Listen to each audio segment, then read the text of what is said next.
Okay, better late than never, right? Isn't that the old adage? Peggy, are you still here? Andy, are you still here? I hope.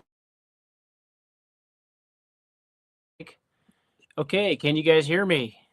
Testing, testing. 1, 2, 3, 4. Can you guys hear me?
Can you hear me now? Can you hear me now? Give me a thumbs up. Give me some kind of a comment in the post if you can hear me now. Does anybody else get tired of this every single week? I'm sorry, guys. It's just the way that it is. So I'm a one-man show. You should see whenever I put my trap set on and I have my tuba and my trombone and do do do do do do do. It's kind of like that sometimes whenever I'm doing this. So appreciate you guys all being here today. Thanks for jumping on. Thanks for letting me be on late. I was just saying couldn't hear me because I was muted, but I was just saying I just literally hopped over from one live session into this one here. So apologize for being a couple minutes late. It's actually about 10 minutes late joining. So, and then I just finally got the thing unmuted. So Peggy, good to see you. Okay, good. Andy says yes, audio is on. Peggy, I'm assuming you can hear me. Let me know, guys, if you can hear me in the comments, just so I know I'm not muted somehow, because I was sitting there talking for about 30 seconds. What I was doing with where I was, why I'm late, is I was actually on a training that is, well, it's something that I think whenever I say it, you're going to automatically go, oh yeah, I know what that's all about. Okay, but I don't think that most people understand how extensive this topic is. And what I'm talking about today is the subject of artificial intelligence. And of course, this is a real estate podcast. So we're going to talk a little bit today about artificial intelligence in the space of real estate investing. So I'm curious to hear from you guys. I'm going to talk a little bit today about some of the things that I'm actually implementing AI in for. And I think some of you might be surprised, but I have a couple of things I want to talk to you about, but I want to hear from you first of all. Are you using AI in any way, shape, or form? Remember what AI is. AI is artificial intelligence, so it's going to be some form of intelligence that's not original to your little brain, right? My little brain. Not saying that you're dumb, of course, but I'm just saying it's borrowed intelligence, right? It's intelligence that's been aggregated. It's on these servers. It's collected and then it's accessible by using these different tools and interfaces. So you have ChatGPT, you have Gemini, you have Claude, you have all these different tools that people are able to access nowadays. For, if you think about it, considering the amount of knowledge that is available, it's actually pretty affordable, right? So I know that you can get paid versions of these different tools. I probably have a paid version of most of them, if at least most of the major ones that we would probably think of. So Claude, ChatGPT, Gemini. I know some people really like Grok. So wanted to find out from you guys, are you using the AI tools that at least that you have access to or that you are, aware of? Are you using those in your life? So um, Peggy, she says yes. I don't know if this is yes, she can hear me, or yes, she's using AI. Andy says definitely using all tools possible to make life more efficient. And so that's what I want to talk about today. Just real briefly about this topic of artificial intelligence in our workplace, like in the work that we're doing from day to day. And I say in our work, we're usually typically working in real estate, right? So it doesn't matter if you're a real estate agent, you're a real estate investor, you're a wholesaler, flipper, buy and hold, property manager, a contractor working for flippers. I'm just kind of curious, are you using real estate? Okay, Peggy actually comes back. She says no. That's a big all caps no. So Peggy is not using AI in her real estate space, but I think that might be an opinion that that is probably not something that's not the sentiment of most people. Yep, Tyrone says yes, I'm using it. Okay, Ted. Hey, Ted, good to see you, bro. Ted says using Grok. Okay, so there's these different tools, right? And I'm actually kind of curious if you are using it. Do you have a favorite one? So that's a great comment there. Ted, you're using Grok. Obviously, that's probably for a reason, but I think it might be also because maybe you just, you that's the one that you first used. That's what I found out is I was like, I was using ChatGPT pretty much since it first came out. What was it like late? I think ChatGPT came out available for public use sometime in 2022. And I'll tell you a little story about where I started using it at the time.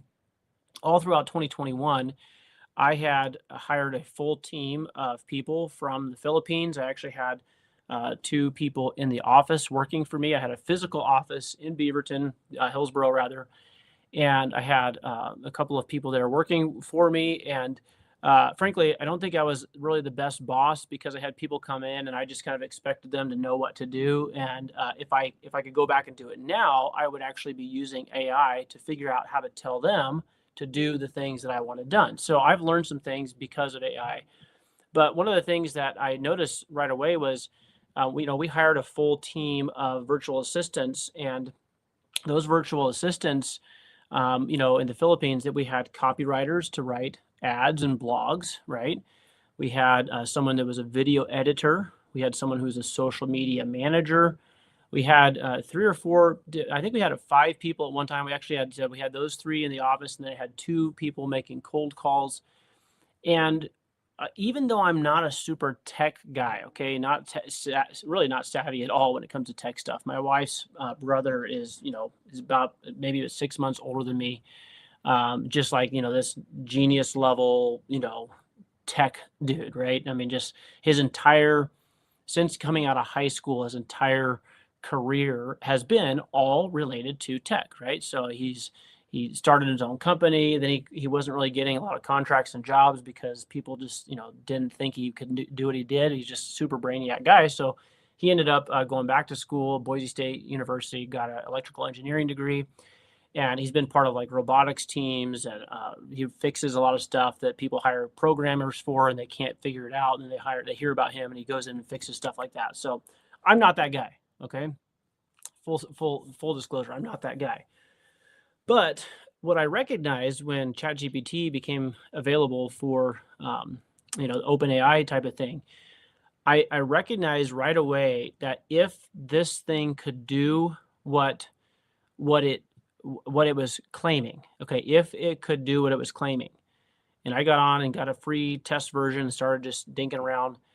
If it could do what it was claiming, then I recognized immediately that I was no longer going to need to have a copywriter. I was no longer going to need to have necessarily someone to create videos for me. I didn't really need anybody anymore to have like a kind of like a marketing team. In fact, if you guys are not aware of it, Pace Morby and one of the guys that he's partnered with, a developer, they came up with an actual phone dialing system where it's literally making you pick the voice you want, you pick kind of a generic script you want, and that dialing system can just call through thousands and thousands of skip trace phone numbers on properties and connect with multiple calls at the same time. It's incredible. I've used it in real life down in Phoenix when they first rolled it out before it became public use. I was a beta user for that, and it was just like, whoa, I can't believe this. I used to pay 2 or 3 people plus have the you have to have the seats and the calls, and you had to it was just incredible, right? So what I'm saying is there's no question whatsoever in my mind, at least, that AI is a major part of the work world that we're working in today, right? So which AI tool are you guys using? Andy says ChatGPT has been sloppy for the last few weeks. That's a fascinating topic because I have noticed that too. Not producing the files. It just says your file's ready. You go click out and there's nothing there. Anyway, that's been interesting. Ted says my next plan is to set up master prompt to allow AI to understand my values, goals, plans, and advise me on various topics based on these. Guys, I can almost guarantee you that if you're on this call right now, if you're listening to this, whether it's live or later, it's almost like a no-brainer that you're probably using AI in your work somehow, some way. So if you are, say yes. Maybe drop a comment in the chat if you haven't already.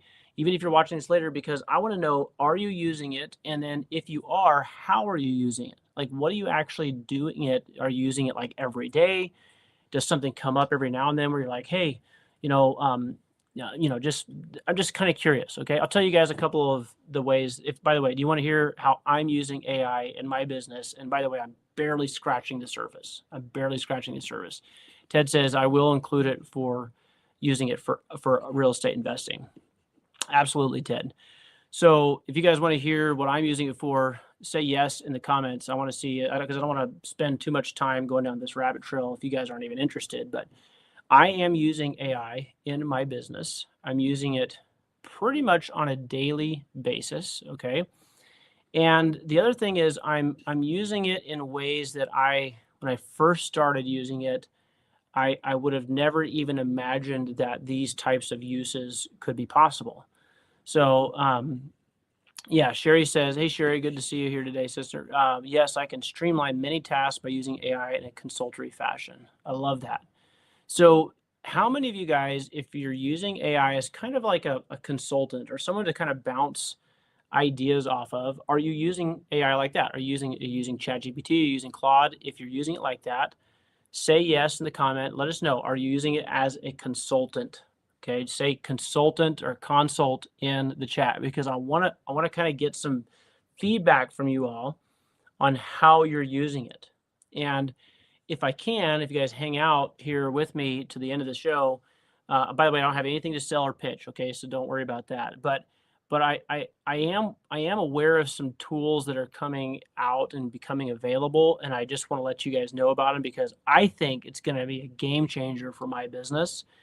And I think that it's something that, hey, if I know about it and I feel like it's something that's helpful in my business, then maybe you guys would too. So going back to where I first started using it, obviously, probably like everybody else, using OpenAI, ChatGPT, as really as a tool to my first case use for it was when I first had my Sherry says console. That's right. Yeah. So I love that. When I first had my virtual assistants, and we're paying them and they got to get paid every week and all these things. One of the things, like I said, I mentioned already was I had a script writer. So this script writer, in fact, if you guys go to my website, johnbuyshouses.com, there's a blog on there and you can actually see some of the old articles that my script writer would put together, right? So I had someone who was like basically a copywriter, writing script, writing articles about real estate investing, to articles for sellers, right? And it's kind of crazy how much this changed just in the last 3 years alone, right? Because think about this. When I say writing an article about how sellers might benefit from using a cash buyer for when they want to sell their property, what are the pros and cons, right? If I wanted to write an article about that, you don't even probably think about having to go out and actually produce that, right? You would just go, oh yeah, just go to ChatGPT. That's how quickly things have changed rather. Now think about this. When a couple years ago, when I still had my Filipino scriptwriter, number one, I had to give them a list of topics to write about because, or at least to research, right? Which that was one of the hardest things for me with hiring people was like I had to tell these people what to do every day. And I am the kind of guy that doesn't really do well within structure, to be honest. Actually, I probably do. I'm not disciplined enough to create the structure for myself. So life has to, give me structure. So in other words, it's really hard for someone who's not structured like myself to be able to provide structure for someone else, right? Does that make sense? You guys, if you're one of these not structured people, would you at least like just give me a one in the comments, right? Just give me a number one if you are one of these not structured people like me. Okay. Anybody like that? What are my number ones? Not a structured person, not really super organized and disciplined. Doesn't mean you're lazy. Doesn't mean you're not wanting to be. It's just it doesn't mean that you enjoy being a soup sandwich, right? But if you're like me, no real structure, and so one of the things that I thought and that really was a hard time for me going back to this. Yeah, Christian says me. Yeah, exactly. Thank you, brother. Thank you for your honesty. Okay, we got at least one other one. So, but one of the hard parts for me was having someone that I'm paying, and I got to tell them not only what I want them to do, which hey, I want you to write copy for my blog articles, but then they like, okay, well, like, what about? Well, real estate investing. So like, oh, okay. So the first round of articles, and by the way, these articles take, several hours at a time to write. You have to sit there and type it all out. So I had several problems. First of all, the first set of, articles that I got back when I had this person on a paid staff. And again, it's the outsourcing, culture. It's, offshore workers, and so it's not like it was a lot of money, but it's $3 to $5 an hour, and they're expecting an 8 hour day, so that adds up really quickly. So I'm sitting there going, looking at this review, I'm like, man, this is written like as if it was like all they did was just basically went and Googled real estate or realtor, and then just started writing articles about realtors. And I was like, oh man, I just paid this guy entire day's wages just to write stuff about realtors. That's not what I wanted. So now I got to go back and I got to explain, right? No, there's a difference between a realtor and a real estate investor. And then I had to go and do some of my own research and send them some links and say, reference this material, and then kind of write along these lines. Okay, so then I come back a couple days later. Here's the results in the Google Drive folder. I go and open it up. I'm looking at it, and what do I see? I see definitely an improved article, right? But like, here's the other problem. Like spell check, and not good spelling. Because English is not their native language, and that's no disrespect. I mean, definitely better than my, Tagalog or my, whatever other language, right? I mean, it seems like a lot of the offshore workers are Filipino, but still, like much, much better. Like my English, I always tell people, if you can speak 3 languages, that means you're trilingual. If you can speak 2 languages, that means you're bilingual, right? Well, you know what you are if you can speak 1 language? You're not unilingual, you are American. Amen. So like I'm red, white, and blue American, right? I speak 1 language, a little bit of español. Yo quiero aprender español. Cosas malas, no. Okay. Cosas malas, no. So in other words, I'm looking at this, I'm realizing like this is not native English type of writing. It's not the kind of material that's going to get like someone's going to read it and they're like, this is obviously written by somebody who doesn't, when you see words like kindly and kind sir and things like that, you're like, okay, yeah, this is someone who's been taught polite English, right? So I had problems with my copywriters from the very beginning. And frankly, it didn't really get that much better because there was this expectation that I was going to keep feeding them the topics to research and then keep feeding them. Now, somebody might say, well, you could have just, hired a different type of, script writer, copyright. But I didn't hire these people to fire them. I basically, I was like, hey, I got somebody, here's the job, go do it. So I had this expectation that they could do what was going on in my head, right? Anybody else have that problem? You just expect people to know what you're thinking and to just be able to read your mind and like you think this way. So why don't they think that way, right? Especially when I'm paying you. Anyway. It didn't work. Me having virtual workers at the time, at least, didn't work. Now, I think it would be a much, much better experience now. But what happened was I saw the handwriting on the wall, so to speak. And it was toward the end of 2021. I remember this, and all my employees still had like 6 weeks worth of work left to the end of the year. And there's kind of like this cultural thing where there's kind of like the employers do like an end of the year bonus for their employees. So what I did was I told my guy that was in my office, it was kind of liaison and working with them. I said, listen, I want you to lay everybody off. I want you to tell them there's no more work come January 1st. They're out of a job. I said, I want you to tell them that I don't expect them to work for us until then. I want to give them some runway. I got about 2 weeks worth of work left for them. And then the entire month of December, they can take it and they can go look for another job. Okay. But I'll still pay them for December, and I'll give them their New Year's bonus. Okay. Because I wanted to treat them right. You don't want to just lay somebody off, especially around the holidays and stuff. But I knew for a fact that artificial intelligence was going to change the entire game. Okay. I didn't know how, but what I first started doing is I first started taking that whole entire folder of all those articles that had been written, right, by my Filipino copywriter, and I ran it through ChatGPT, and I said, correct the spelling and make this sound like it's written by someone who speaks American English. And just like that, and I would have it back, right? And I was like, holy moly, this is awesome. And then I started thinking, well, if it can correct the grammar in the English, I wonder if it could just write an article, so I started saying, hey, write me an article about pre-foreclosures.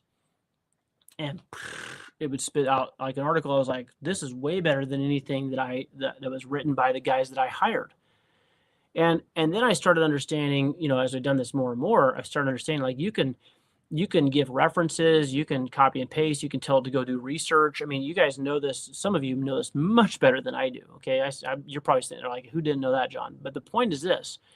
What I realize is that, okay, if I'm going to do SEO traffic and I want my website to show up, and one of the ways of getting your website to show up in search engine optimization is to have these different blog articles with these different keywords used in it, right, related to the subject that's going to pop up when someone types in the search, right? So you see what I'm saying? You guys understand what I'm saying, right? Like it's good to have, if you guys have a website at all, for any reason, if you have a website, you should have some kind of a blog section that is writing articles, or there's articles posted, because then it pulls those articles, and some of you know all about that stuff, so I'm not going to waste too much time today talking about it. But the point is this, like if I'm going to have a website with articles and blog articles, then I can use this tool to create pretty much almost out of thin air by accessing this monstrosity of information that's available. I can produce these articles and spit them out just like that, and have it use certain keywords and also populate my business name in that. You see what I'm saying? And so what I understood almost from the very beginning was this was a huge, huge game changer for my business. Okay. So I'm just curious. I want to take a little break here for a second. Does anybody else use AI? I'm just curious. Drop a yes in the comment. Do you use AI, ChatGPT, Claude, Grok, whatever, to write blog articles for your website? Anybody using it like that? Say me in the comments if you're using AI to create articles to help you get SEO traction for your website. By the way, if some of you are like, SEO, this is not what I got on here to talk about real estate. Well, remember, in real estate, you have to have leads in order to be in business. By the way, that's something that's true about every business. This is across the board. You have to have leads to be a viable business, right? You guys do understand that, right? If you don't have leads, you don't have a business. If you don't have a pipeline full of leads, then you're going to be out of work pretty soon. How do you get those leads into your pipeline? Well, obviously, a lot of people have a website. They drive, traffic to that website. Maybe you have a landing page. But the point is, like, if you're going to actually be in business, you should be thinking about SEO, right? You should be thinking about, how am I generating leads? Because there's so many different ways to do it. But one thing is, no matter how you're doing it, you want to get those leads coming in, right? So I would say using AI, whether it's to write blog articles, whether it's to write social media posts, whether it's to give you ideas for hooks that will help you get people's attention whenever you are making a post on social media. Maybe it's just to help you generate an ad for like a Facebook article, or maybe it's something. Maybe you want to have it rechange the entire feel of your website. I have a couple of websites that I haven't redone yet because I've got them offline. But I'm having my entire website, all of the type and the copy that I wrote, when I launched these websites, I'm having it scraped and rewritten. And the beauty of using AI is you can copy all that, paste it into your Chat GPT or your Claude or your Grok or whatever, and you can say, "Hey, rewrite this using the most viral hooks and using the types of restructure it to where it keeps the reader's interest and it captures and keeps people so they don't just click past. I want to make sure that people stay on this website and they read it. So write me some copy that is very attention grabbing and also keeps people's curiosity where they keep on reading, and you can have it do almost anything you want to, guys. Like, it's crazy what you can do with AI. Does everybody get that? You can use AI for marketing and producing leads. Okay. Now, another way that I use AI, by the way, if this is not helpful, you guys let me know. Let me see. Let me check the chat real quick. What are the comments? Is anybody like, maybe you're going to start using this stuff? Ted says, I use Grok as its first rule is in its code is truth seeking. That's very important. That's a really good point. I did not know that. Well, and that's actually, that's kind of an interesting topic, because now we have to define what is true, right? And haven't we been told for years, even by Oprah Winfrey, that, well, that's your truth. You have your truth and I have my truth. Well, we're finding out that that might have sounded good and made somebody feel all warm and fuzzy, but that's not actually true. There's truth, and then there's things that aren't true, right? And it's really, really important when you're doing your research, when you're doing this kind of stuff, that you actually are getting accurate information. Or especially, it's important to make sure you're producing accurate information. I've had AI write some stuff before, and I was like, this is not even true. This is garbage. And I went back and said, why did you do this, that, and there? And it's like, oh, yes, sorry. Good catch. That's actually not correct. I'll check this, that, there. So if you're in this business, or if you're in using it at all, you guys have seen mistakes, I'm sure. If you guys have seen mistakes in this when you're using AI before, let me know. I'd love to hear about it. I've had it do math calculations wrong. Oh yeah, this is so good. Yeah, it's actually interesting. So Ted brings this up. He said, try listening to AI music. Definitely has all the hooks to keep you listening. Isn't that fascinating?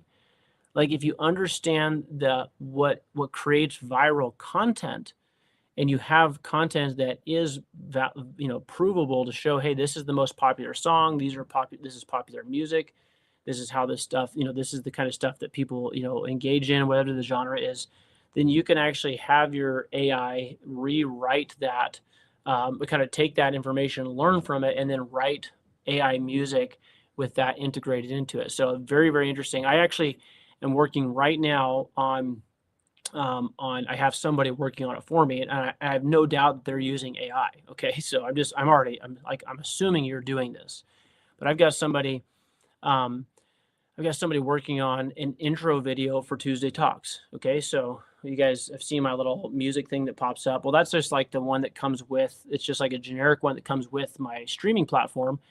But I want to create something that is more specific to Tuesday Talks, and I'm trying to integrate some of the pictures of you folks and some of you guys that are on here all the time. I'm trying to make it fun, right? So we have something really cool to do for this. So I got them working on it, and one of the things that they needed was, like, they said, hey, we need some music. And I was like, okay. And so I asked somebody, and they were like, well, you can just go generate this music. And I was like, you can? I mean, I don't know why that surprised me, but I went and looked. It's like, well, next thing I know, my daughter is sitting next to me. She's 11. And she's like, hey, Dad, that's kind of cool. And then she's on her iPad, and like within 5 minutes, she figured out how to write a theme song for the Robinson family Christmas family get together reunion. It's going to be at Christmas. We're actually all going down to Phoenix to all meet there. So we're gonna, and it has like these lyrics about a Christmas tree that's a cactus and the Robinsons all being there. It was like, holy moly, like how did you get that? So that's this stuff is crazy. It's fascinating. In fact, it's almost debilitating in some ways how much you can do with it. Anybody else found that out? Anybody else find out that there's like I can spend so much time just just trying to just basically playing around with this stuff that it's supposed to be time saving and it can be time wasting. Sherry says ChatGPT does say good chat or good catch with some frequency. That's exactly right. So See if you can find that, Jamie. okay, I'm gonna turn this down here. Sorry, they just pop up. So I want to find out from you guys if anyone is using ChatGPT to help you communicate with sellers. You're in a conversation with a seller or maybe with a buyer, and I want to find out, is anybody using it for that? So say yes in the comments if you've ever used ChatGPT or Claude or Grok to create responses for your seller conversations, right? Interesting stuff, isn't it? You think I want to make sure I say the right thing if I get in a conversation with a seller. How many of you have ever thought, man, I don't really want, I want to be involved in real estate, but I'm not really sure what to say or what to do.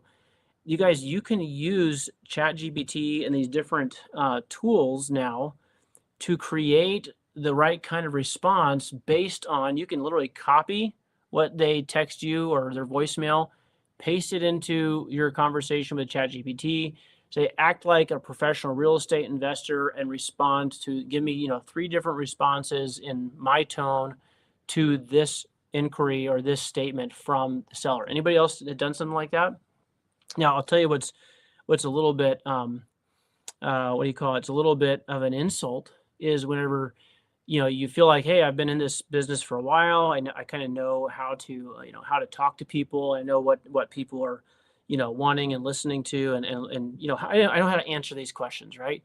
Well, it's funny because I'm in this space where by the way, guys, I'm just trying to text somebody right now, so I apologize. I'll keep looking down, but I'm starting to use ChatGPT and Claude for some of my responses, and what I'm finding out is that, like, oh, it actually knows way more than me, and it's a way better response than I would have had. Anybody else had that experience yet, where your AI response in a personal conversation, something you're actually pretty familiar with, is actually way better than what you would have said? That's happened to me all the time. So I'm starting to understand that, okay, there's a use for ChatGPT in that space too. Guys, by the way, I learn from the responses. I don't just be like, well, it just sounds like, no, I'm sitting there and I look at what it says. I look at the response that it gives me. Let's just say there's a conversation going back and forth. And I say, okay, here's what the other person, the seller, I use this a lot for seller conversations. Here's what the seller said, and I want to know how to respond appropriately. And so I kind of give a little bit of input, but I just look and see what it says. And by the way, I've been using my ChatGPT for a couple of years now, so it's kind of gotten used to, how it kind of knows my tone, my language.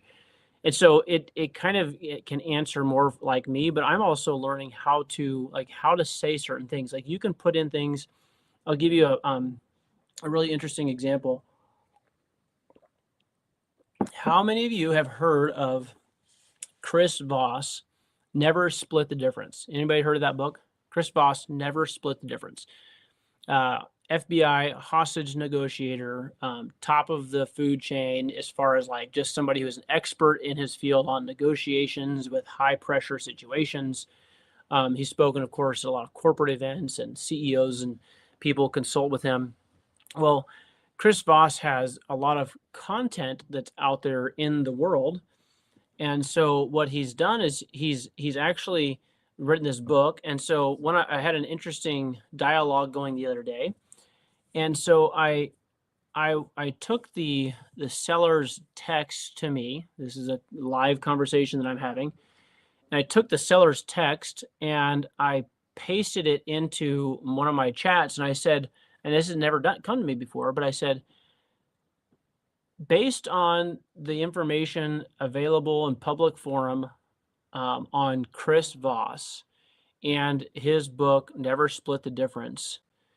Give me a recommended response to this seller's situation and what they've put in this chat, keeping in mind that I want to respect their opinion and their requests, but I also want to know how to respond to where I can kind of, safeguard my position. Because, right, remember, sellers and buyers, this is a kind of, it turns eventually into some kind of a negotiation, right? The seller has what they want, you have what you want. And so I put this thing in there, and it spit out this response, right? And I was like, okay, well, that's good points. I remember that from the book. Yep, I see that. And then I had this idea. Okay, so I had a conversation. All of my calls with sellers, at least most of them, if I can remember, almost all of my calls are recorded. Okay, so whenever I'm talking to a seller, I record the conversation. So I was just thinking, and it automatically saves on my phone. I usually don't go back and listen to them, but I have them there if I need them. So, and then I thought, you know what? I had a conversation with that seller. I wonder what a Chris Voss type of a, yeah. So Ted says, I've heard of the book, heard of him in podcasts. Peggy says, I have that book. Okay. So here's what I did. I said, I wonder what Chris Voss would say about, not about the seller, but about my response and my conversation with the seller. And so I uploaded the transcript into my ChatGPT, and I said, act like Chris Voss, and with the expert knowledge that he has, as documented in his book, Never Split the Difference. I said, give me feedback on my response to this seller, and note any areas that I did well in, and also give me tips on improvement. Oh my goodness. In fact, I'm going to see if I can pull it up here. I just got, you guys give me a second. This will be worth it, because some of you think like, oh, John, he knows what he's doing. And he's got this stuff down. I know some of you have told me that before. So I'm like, okay, well, here's what Chris Voss's, response. So I said, based on here's what I told her. I said, here's my call, gave you the transcript. I said, based on the collective knowledge you have of my profile, analyze this call script from the standpoint of a call center manager who is coaching his employee on how to improve techniques and methodology. Said, be frank but fair, suggest improvements as well as recognize good things. And I said, I gave a little bit of description about this is a call that came in from somebody, and I kind of told him what, but I said, keep the techniques popularized by Chris Voss and Never Split the Difference as a framework for how to coach. And then this is an important thing. I said, do you understand? And of course it said yes. And then now here's the part that gets a little embarrassing. You guys ready for this? Give me a 1 in the comments if you are like curious, like you think. Let me give me a 1 in the comment if you think I nailed it, and give me a 2 in the comments if you think that I got majorly scolded by my Chris Voss coach chat. Give me a 1 if you think I did good. Give me a 2 if you think that I got scolded. Okay, I'm curious to see what you guys think. St. Tony says it too. Yeah. Well, you guys, I probably gave it away already, but this is embarrassing, but I'll read it. Okay. All right. So, general impression. Tyrone, appreciate you, brother. Tyrone says he thinks I nailed it. I appreciate that. Yeah, Ted says too, based on your lead up to the story. Okay. So Ted's that's the safe answer. Sherry, yeah, Trevor's saying too. Sherry says too. Yeah, well, you guys are right. Okay. Tyrone is just a super nice guy. He would never say I did anything wrong, but he just doesn't know me well enough. So here's the overview. This is the feedback I got from my own calls dialogue with this seller. Okay, good general impression. You built a strong rapport. You detailed explanations, and you reduced fear by giving the seller certainty anchors. You built trust quickly and maintained calm confidence. This is a relationship builder call. Core weakness. This is embarrassing, okay? Here's my core weakness. Peggy says lots of 2s. Okay, so Here's the feedback from my Chris Voss trained bot in ChatGPT. Here's my core weakness based on your call. You talk too much, you teach too much, and you pitched too early. You missed several opportunities to use tactical empathy, labeling, mirroring, calibrated questions to pull their pain point, uncover motivations, and have the seller say what you need them to say. The result, the call was productive, but you did 80% of the talking when a Chris Voss style approach aims for the seller to do 70% plus. Your goal was to discover his pain point, plus get a power of attorney, plus research and decide if the property is worth pursuing. You accomplished the power of attorney step, but you got there relying on, listen to this. This was the part that was like, oh, kind of a gut punch. You got there by relying on logic and long explanations instead of emotional leverage and guided self-discovery. Now, that might be so much mumbo jumbo to some of you, but that was very educational for me. Okay. And it's something that my wife has said for years, which is, John, you talk too much. Some of you have told me that. Okay. And I don't even deny it. Okay. But here's the thing is there's a passage in the Proverbs that says, even a fool when he holdeth his tongue is counted to be wise, right? So, it's like the old adage says, better to be quiet and be thought a fool than to open one's mouth and remove all doubt. Let's say it again. Better to remain quiet and be thought a fool than to open one's mouth and remove all doubt. So here's the takeaway that I got from that is Ted says we're not perfect, never will be. That's right. But you know what? Here's the thing is there's a great quote by Coach John Wooden that I went to a men's Bible study group this morning, business and Bible, awesome experience at the church that we attend here. And the guy who was speaking actually handed out this really great worksheet with some quotes from John Wooden. And one of the things, I thought I had it here. Maybe I don't have it. Man, I was going to get it out and read it to you guys. Oh, there it is. Yeah, I just saw it. Okay. This is John Wooden. This is one of the things that they handed out. And there's the Pyramid of Success. If you guys go find this on the web and get a copy of this, John Wooden, Wooden. He's the head basketball coach emeritus at UCLA, but he said this is a really great quote. He said a lot of things. You guys can look up his quotes, but he said, success is peace of mind, which is a direct result of self-satisfaction in knowing that you did your best to become the best that you are capable of becoming. Let's say it again. Success is the peace of mind which is a direct result of the self-satisfaction in knowing you did your best to become the best that you are capable of becoming. Look at that. Take a screenshot of that, guys. That's a great quote right there. Take a screenshot of that and post it somewhere. Grab it, throw it up on the mirror. That's a great quote. And I say that because when I look at AI, yes, none of us are perfect, right? And I guess there's really no point in trying to pretend that we are. Some people, you think that they actually think that, I think that they actually think they're perfect, okay? But then there's also a culture that's happened in America where it's like, it's just okay to be bleh. It's okay to be meh. It's okay to just be, basic. And I don't believe that attitude is going to get any of us anywhere, not only in business, but it's not going to get you anywhere in relationships. If you're just meh okay with your relationships, if you're just meh okay with your seller presentations, if you're just meh okay with, the income that you're currently earning, if you're meh okay with your walk with God, if you're just kind of meh okay with, just life in general, folks, that is not going to serve you very well. And I'll tell you who really suffer is the people that you have to serve. Your family, your husband, your wife, your spouse, your children, your church community, your customers, your clients, your employer, your employees. Like, you have to have this mindset of excellence is actually something that's worth striving for. Okay.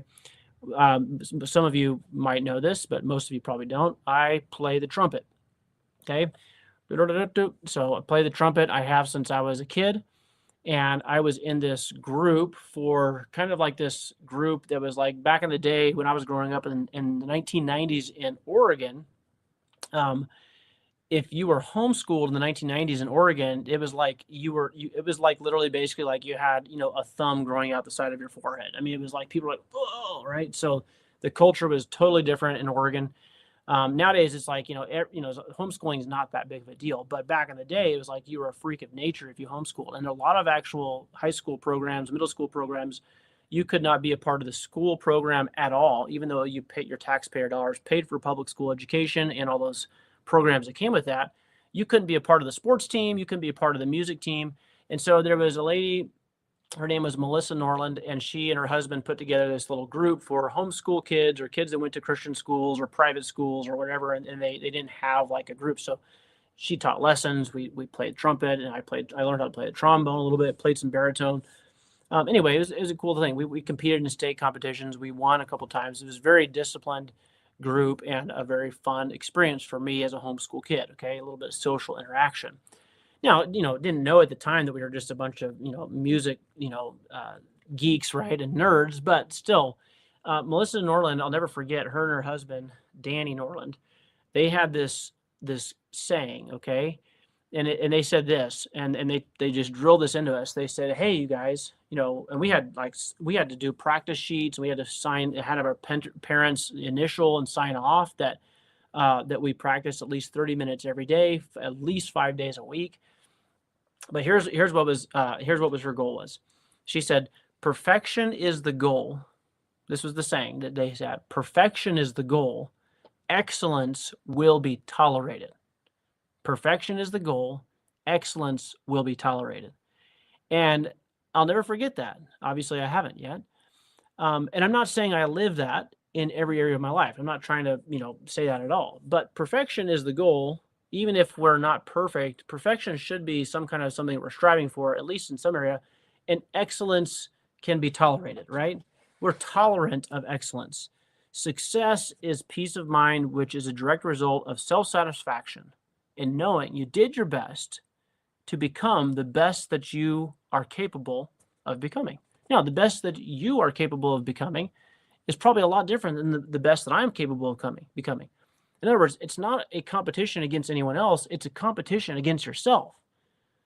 And what I want you guys to understand is when it comes to AI, it is a means by which we can continue to do our best at becoming the best at the thing that we're capable of becoming.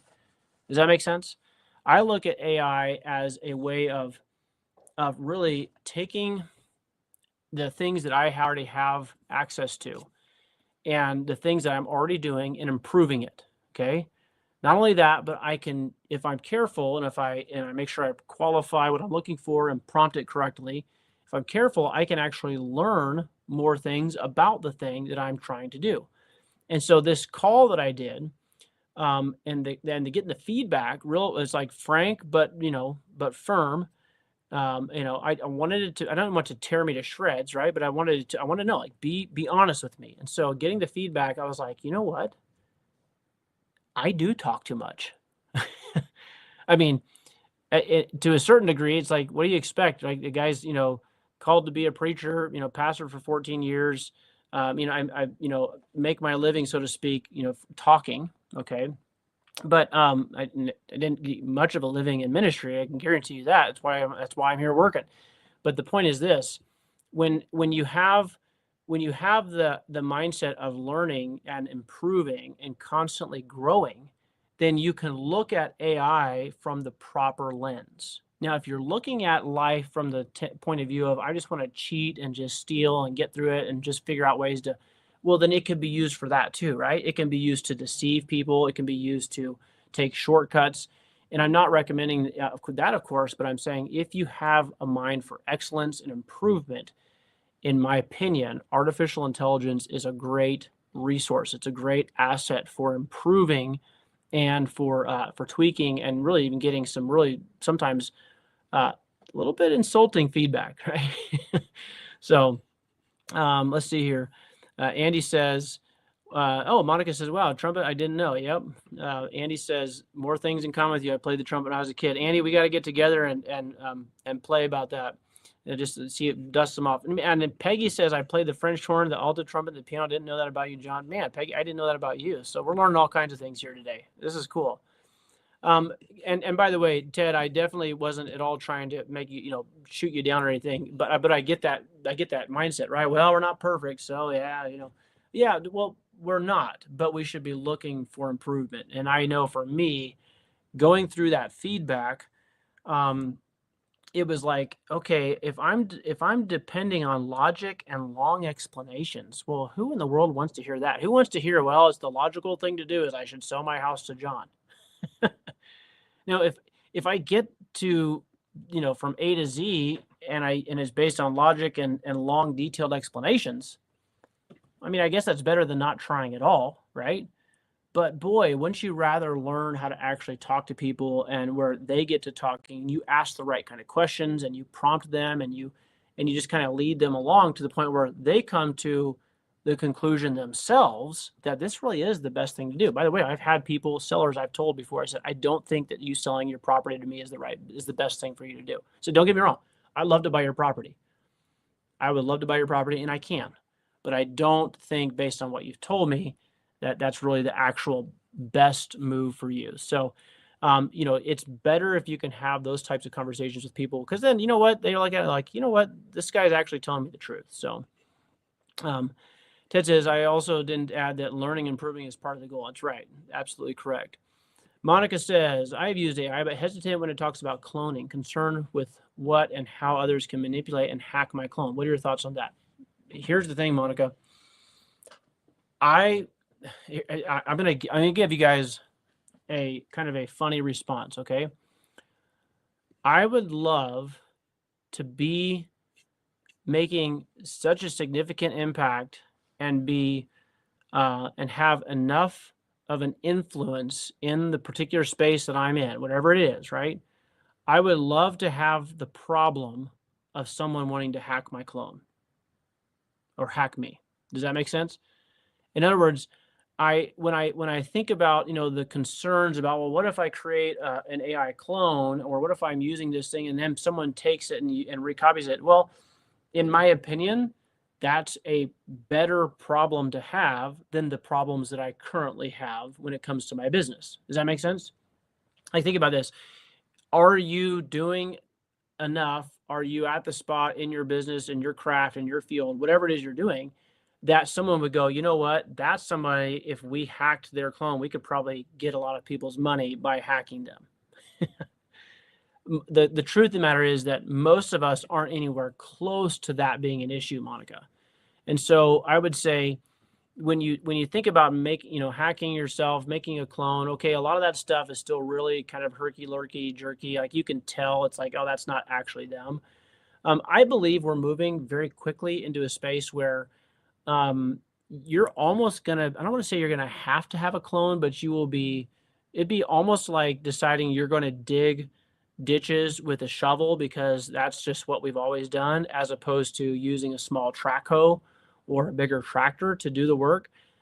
Because things are going to move so fast that no matter what business you're in, there's going to be a sense of getting left behind if you don't at least know how to utilize some of the basic AI tools, right? Now, again, if you're not on social media, marketing your product or your service or whatever, in a video format, right? Then frankly, you're not really actually, it's like not even a concern, right? You're not in that space anyway. So, I guess keep doing what you're doing. But having said that, yes, I think it's going to be a legitimate concern. I think people's AI clones are going to get hacked, and there's actually concerns and conversations going on about that right now. So people are saying, well, hey, if we have the capacity of uploading videos and voice, and then we can create a clone, well, how do we know that we're not? Because we're already seeing it. Like, you can see, Trump and Biden and these different movie stars are they're being replicated and stuff is being produced. And like, well, that wasn't actually them. That was an AI clone. Yeah, that's a real problem for certain people. To me, I would actually say, to me, my mind goes, okay, I don't have that problem. So number one, I'm not going to concern myself with it right now. But number two, I would rather have the problem of having to go and tell people that are learning from me or who I'm trying to reach. I'd rather have the problem of saying, hey, folks, that wasn't me. And then go, oh, okay, yeah, we didn't think so. I'd rather have that problem than because that problem, that's a whole set of problems that I'm actually comfortable with having because that means I'm having influence, I'm making impact, I'm doing something that supports having an audience that even is concerned with what I have to say. Does that make sense, Monica? I think you probably know where I'm going on that. Ted says my comment was not to infer that it's okay with being mediocre, but rather not being yourself. Yes, I got that. I actually, sorry, Ted, I kind of used your comment to launch into that. But I actually, if you guys know Ted Sedler, if you know him at all, if you know his wife, you guys know that he wasn't saying, yeah, it's okay, nobody's perfect. He's definitely striving for excellence there. And Ted, I'd love to hear how you're maybe sometime shoot me a text. Let me know how your business is going with in-home caretaking, getting that franchise up and running in Portland. And he says he fully agrees. Yes, I know you did. So appreciate that. Peggy, thanks for your support. This is good stuff. Guys, I'm going to tell you just as we wrap things up, I am experimenting, and I mean very much on a casual basis. I'm experimenting with creating an AI clone. Okay. There, I said it. I said that because I don't ever want anybody to be like, if they see something like, you know what, I don't think that was John. It might not be me. Okay. Now, just so you know, this is me. It's real me. So I'll pinch myself. It's really obviously you guys. Most of the stuff that goes on right now is definitely more along the lines of like you can tell that it's AI. Okay. But there's tools that are coming out, and I want to be clear about this. I'm not saying go out and subscribe to all this stuff because this stuff does actually cost a pretty penny. But how many times, if you're a highly productive person, if you're highly motivated, if you're ambitious at all, how many times have you said to yourself, oh, I just wish I could clone myself, right? I've said that so many times. Although the world doesn't need that, right? No, the world only needs one of you. It doesn't need two of you or three or four. But in the digital sense, having an online presence that is able to be working around the clock. Now, that right there is a very valuable asset. Okay. Now, again, if you are in the business of actually marketing a service or a product, having some kind of an online presence, especially in social media space, YouTube, it seems like YouTube and Instagram and Facebook, but even more Instagram and YouTube have more impact for business owners today than having an amazing website and all the bells and whistles and all the right funnels. Like just having that presence in that space is almost what is legitimating a business today. Like in other words, you look at someone, they say they're in business, but they don't have a social media presence and they don't have a YouTube channel and they don't have, it's almost like, 5 years ago, like, well, you say you're in business, but you don't have a website. Like, are you in business? You know what I'm saying? So these days, I just saw Andy's comment. Clone of another John talking too much. Oh yeah, it's just what the world needs, right? Monica says this makes sense. Maybe I'm overthinking. Monica, I almost guarantee you're overthinking. If I know you at all, you're overthinking it. But and I'm saying that in all love because I know Monica and I have talked about the reality of analysis paralysis, right? So I'm telling you guys this because I'll probably be posting some things here in the next several months. So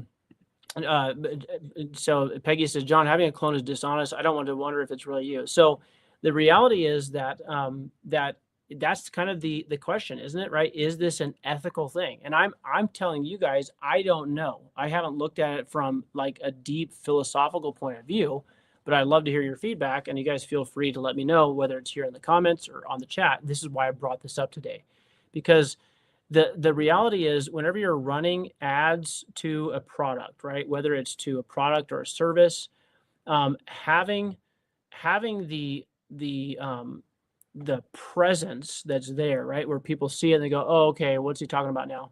Yes, this is me now, Peggy. I see your comment. Yes, I pinched myself a little bit ago. It's me for real. Peggy says, absolutely no, it is not ethical not to do it. Okay, and the truth of the matter is I actually, I whenever AI first came out, I was one of the first things I was thinking is like, well, this is going to be, this is really not going to be right because it's not the real you. But here's the question: is in marketing, and I'm talking about in forms of marketing where you're saying, hey, this is a little thing that I learned.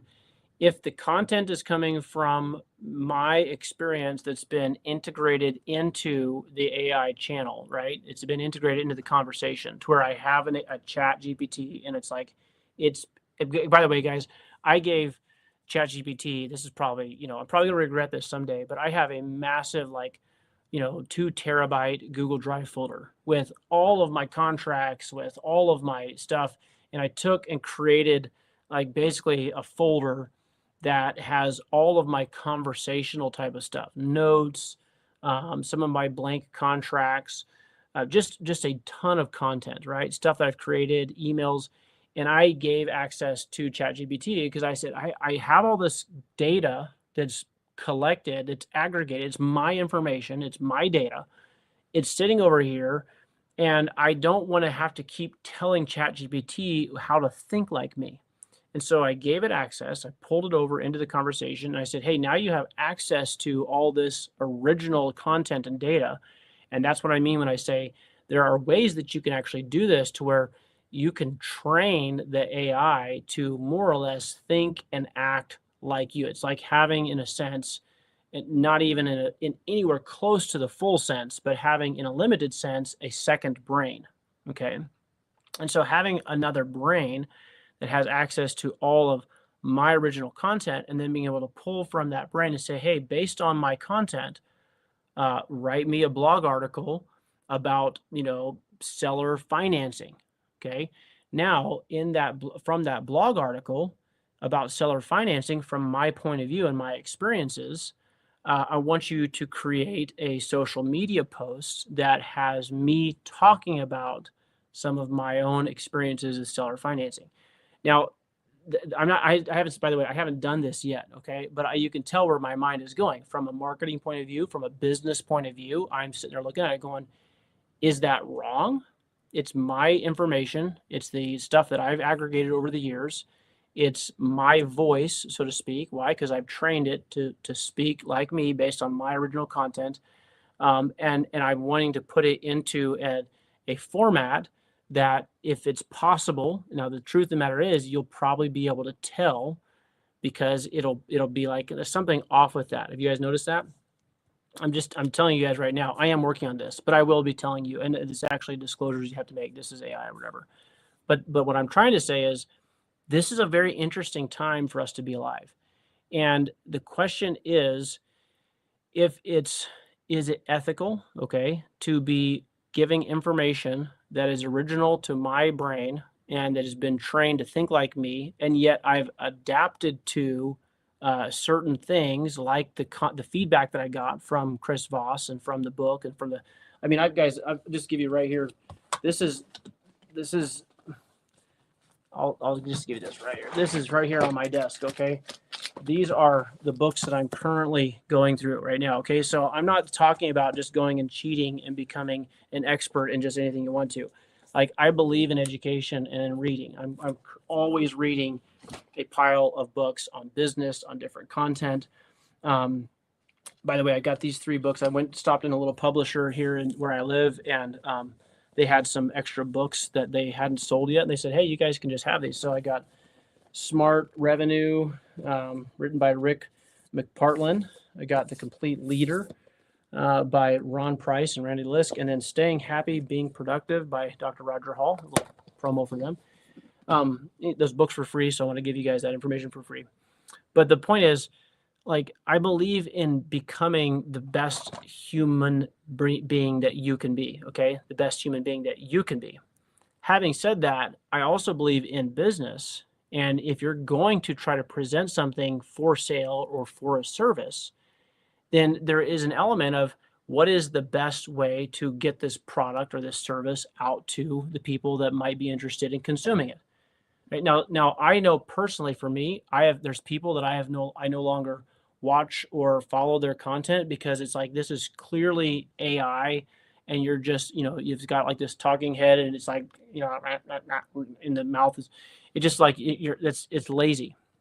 Okay, but having said that, the AI is going to a place where I believe, even as controversial as this topic is right now, I believe it won't be very long, and it's going to be part of the norm.